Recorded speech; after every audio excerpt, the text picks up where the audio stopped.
Sejak pandemi, di mana pembelajaran dilakukan secara daring, agar bisa mengikuti pembelajaran saat itu maka murid memakai HP Android.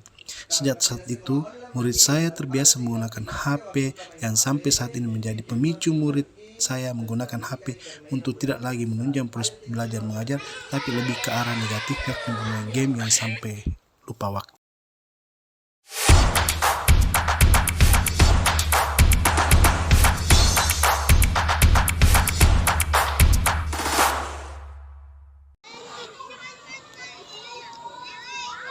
Assalamualaikum warahmatullahi wabarakatuh. Nama saya Muhammad Asfar Ali. Saya guru SD Impres Bolaing 1. Dalam hal ini saya akan menerangkan tentang bagaimana pembelajaran berdiferensiasi, baik proses konten maupun produk yang kita laksanakan di sekolah masing-masing sebagai wujud perubahan dalam profil pelajar Pancasila. Dalam kesempatan kali ini saya akan mengajarkan pada materi kelas 4 tentang permainan tradisional, di mana sudah ada beberapa proses yang kami lakukan, antara lain adalah bagaimana kita melakukan terhadap pemberian pembelajaran kepada peserta didik kita yang berpihak kepada mereka. Kita harus memahami bahwa peserta didik kita itu memiliki banyak keunikan-keunikan yang tidak bisa kita pungkiri, dan kita harus selalu beradaptasi dengan keunikan-keunikan tersebut. Mungkin ada yang tidak memiliki kemampuan dalam melihat dengan baik dan lain sebagainya. Salah satunya yang saya lakukan adalah dengan memperhatikan gambar seperti ini. Jadi mereka bisa menjelaskan dengan gambar ini, begitupun disertai dengan adanya video maupun agenda-agenda lain yang kami lakukan untuk membiasakan kepada peserta didik kami untuk bisa memahami pembelajaran yang kami berikan. Tujuan yang ingin kami capai yakni menerapkan pembelajaran berdiferensiasi, baik proses, konten, dan produk untuk murid itu dapat menambah motivasi minat belajar murid. Baik yang lain yang saya lakukan di sekolah sebelum pembelajaran dimulai adalah peserta didik membaca doa terlebih dahulu sebelum memulai pembelajaran. Begitupun pada saat mengakhiri pembelajaran, diakhiri juga dengan berdoa. Selain itu, sebagai wujud nasionalis untuk mewujudkan cinta lingkungan, saya menginstruksikan kepada peserta didik saya untuk memungut sampah di sekitaran sekolah. Setelah itu, mereka akan melakukan pemanasan sebelum pembelajaran, meminimalisir terjadinya cedera, kemudian meningkatkan kelenturan, kemudian meningkatkan kualitas olahraga, serta menjaga detak jantung stabil. Proses pembelajaran berdiferensiasi yang saya lakukan di dalam kelas yakni dengan membagi karakteristik murid saya sesuai dengan keadaan yang sebenarnya. Murid saya di kelas 4 sebanyak 20 orang dengan berbagai perbedaan, yakni memiliki kemampuan audiovisual sebanyak 9 orang dan 11 orang memiliki kemampuan visual. Kelasnya juga murid dapat menjadi tutor sebaya terhadap temannya sendiri dengan gaya bahasa yang mereka miliki dalam menyampaikan proses permainan sehingga temannya bisa lebih cepat dengan paham.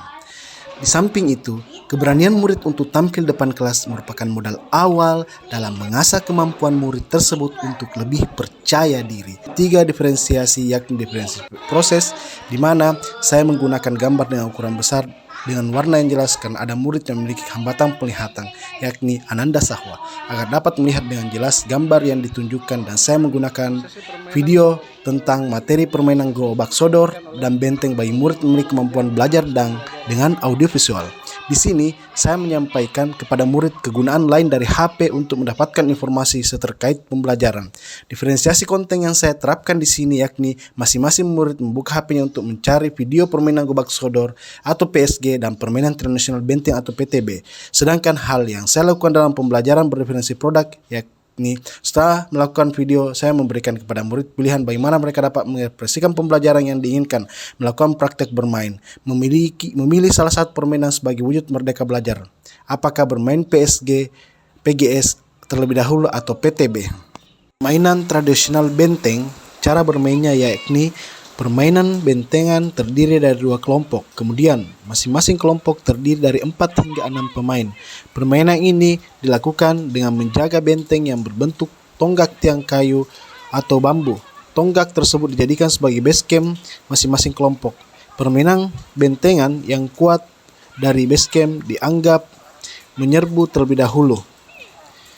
Apabila pemain dikejar dan tersentuh tangan oleh musuh, maka dianggap tertangkap. Permainan gobak sodor atau disebut asing adalah permainan yang dimainkan dengan membuat garis-garis penjagaan dengan kapur atau garis di tanah. Bagi pemain menjadi 2 tim. Setiap tim terdiri dari 3-5 anggota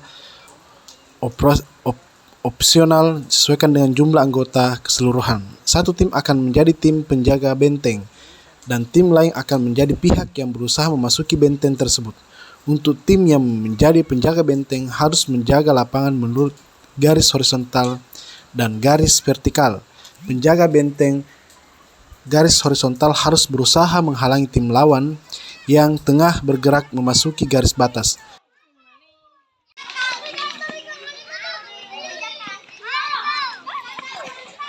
Saya lakukan yakni pembudayaan permainan tradisional. Pembudayaan permainan tradisional terhadap murid yang saya lakukan secara konsisten serta dibantu oleh rekan sejawat maupun semua warga sekolah itu ternyata dapat menekan dampak dari penggunaan gadget. Pembudayaan yang kontinu dan berkesinambungan serta kontrol yang konsisten yang saya lakukan dengan semua warga sekolah itu telah membiasakan murid secara teratur tidak menggunakan gadget secara berlebihan. Bukan hanya itu, saya meminta dukungan orang tua dengan melakukan rapat pertemuan karena orang tua itu adalah partner dalam membentuk karakter murid baik di lingkungan keluarga maupun lingkungan masyarakat yang akan sangat membantu.